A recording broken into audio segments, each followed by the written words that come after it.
Penguin Random House Audio presents You Think It, I'll Say It by Curtis Sittenfeld. Read for you by Emily Rankin and Mark Deakins. For Susanna Daniel, Emily Miller, and Sheena M.J. Cook, my fellow writers and confidants. The Nominee. The journalist was born in 1964, which is to say she's 17 years younger than I am. She has, starting in 1992, interviewed me several dozen times. She was at the San Francisco Chronicle when I met her, then moved to the Washington Post, and for the last 8 years has been at the New York Times. And while we aren't friends, she reminds me of a neighbor or cousin.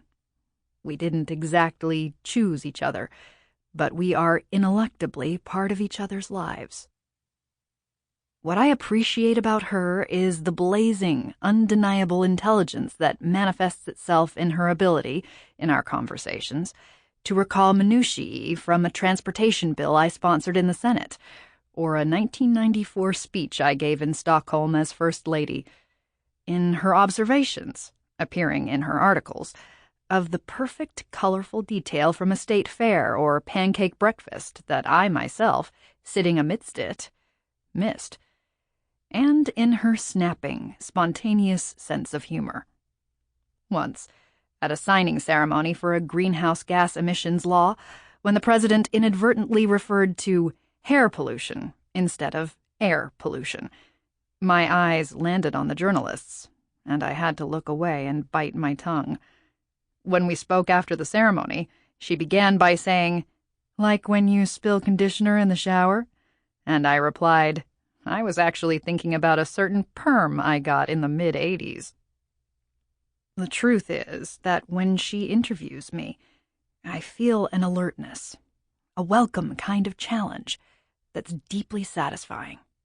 I've sometimes thought that the reason people who aren't particularly bright don't care for people who are is the hunch among the former that the latter speak to one another in code. Which we do, brain to brain, with an explanation-dispensing briskness, a shared understanding of subtext.